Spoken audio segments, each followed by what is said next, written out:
quite an engaging exchange of ideas and processes today. My name is Charmi. I'm an architect, and I'm going to start with a small personal experience. I grew up in a village near Baroda in Gujarat and lived there till I was 15. I like to think of it as one of the richest parts of my childhood. Later, of course, my family moved to the city for school and then college. Some 8 years that shaped me in many ways. When I returned, the village I had known and lived in seemed unfamiliar in more ways than one. There were more cars, more roads, more noise, more concrete, but fewer communal spaces. The places where people once gathered to celebrate or deliberate were gone. And I asked myself, was this too going to be another village slowly engulfed within the city limits? That question became the seed for what we do today at Youth CSR. Our organization began, with a team of architects, designers, chartered accountants, company secretaries, and land developers. Over time, we were joined by social workers, horticulturists, environmental scientists, and financial technologists as well. Together, we work on channelizing CSR from a multidisciplinary approach towards enabling India's villages to evolve into holistic, self-sustaining model ecosystems rather than extensions of urban sprawl.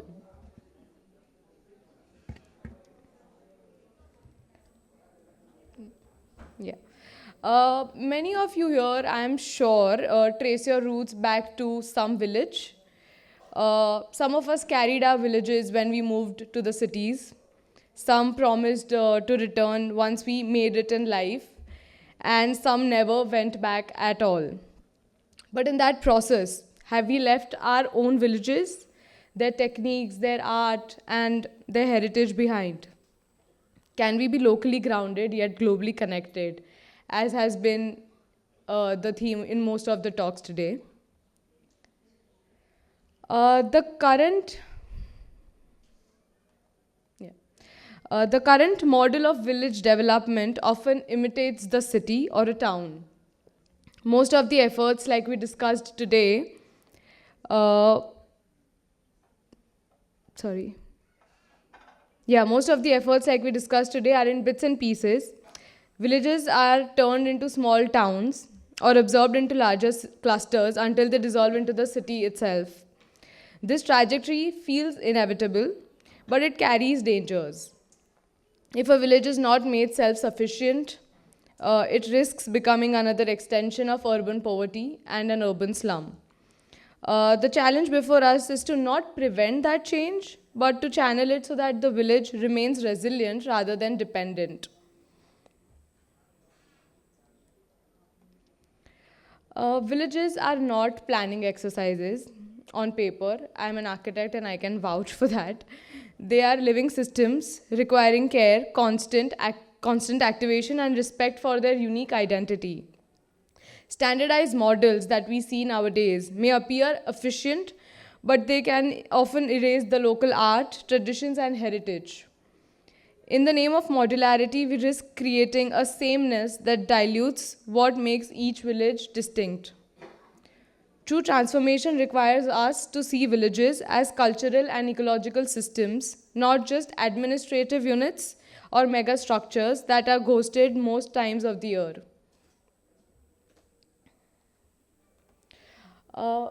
India's place in the sun would come from the partnership between the wisdom of its rural people and the skill of its professionals. It's something Verghese Kurian, the milkman of India, said many decades ago. How is it that what he said decades ago still resonates with every one of us? His work taught us that empowerment, not dependency, is the path forward. Today, Indian cities have expanded far beyond our imaginations, and rural India has also undergone vast changes. We must pause and ask, are we growing in the right direction when it comes to ecological and infrastructural needs? At YUJ, we choose the word empowerment very deliberately Villages already possess wealth in their land, the water, their people, and traditions. They do not need to be developed into cities or towns. They need resources, knowledge, and supportive planning that enables them to stand strong within a global framework.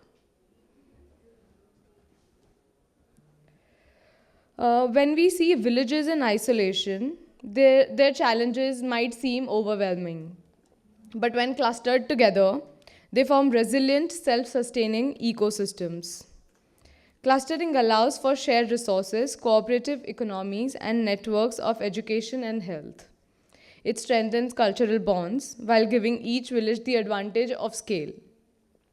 It is this balance of autonomy and interdependence that can anchor rural India for the future. If we then zoom into a village, there are three elements that stand out for every village: land, water, and the people.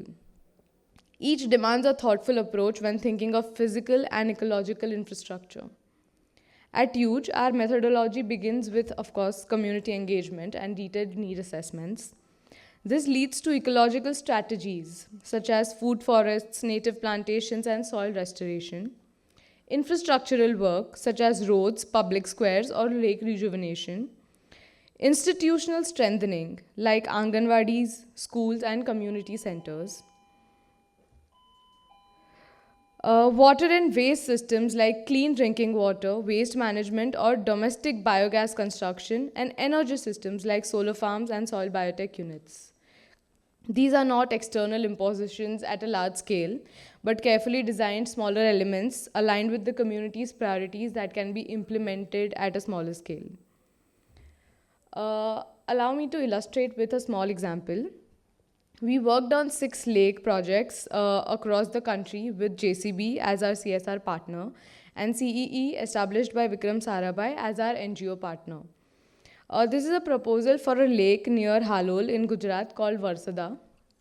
After many communal meetings and surveys, this proposal came into being. A lake is often created at the center of a settlement, a site for both ecological balance and community gathering. Our proposal for lake rejuvenation uses understanding of the lake as part of a larger water system, like the panelists discussed in detail before. Sustainable materials, creates spaces for children, plazas for interaction, and carefully designed ghats for the temples that already existed. It is not only an environmental project, but also a social and cultural anchor. Another example is the Women's Community Center in a village called Khatamba, near Baroda, built with durable and sustainable materials such as bamboo, wood, and thatch for women who work in the sewing industry. Its design reflects long-term use and cultural fit, but its deeper purpose is social transformation. It is a space where women gain independence, participate in decision-making, and strengthen their role in the households. The impact of such initiatives extend far beyond the infrastructure. It touches gender equity, youth aspirations, education, heritage, and even patterns of migration. Transformation, I believe, is not just about what is built, but about what is preserved, enabled, and handed forward. Villages hold within them a wealth of knowledge and potential. At YUJ, we are inviting partners, corporates, government, NGOs, and individuals to join us in reimagining what infrastructure empowerment can look like for rural India. Our projects and our multidisciplinary approach can become catalysts for most of the initiatives we talked about today.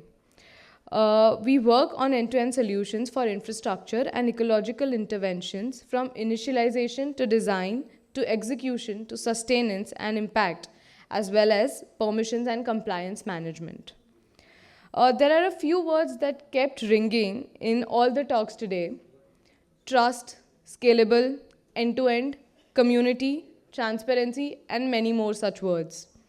It does raise a lot of hope that if only even the people in this room got together to work in layers, the kind of transformation would be something truly unique.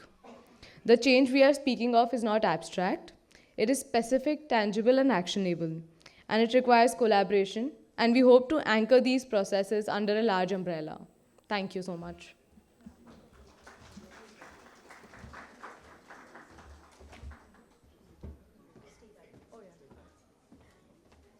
Can we have Ruchika to felicitate her? I really loved your presentation. I mean, I think every one of us related to it, the way you were talking about villages and how they are self-sustaining, ecosystems. That's so true.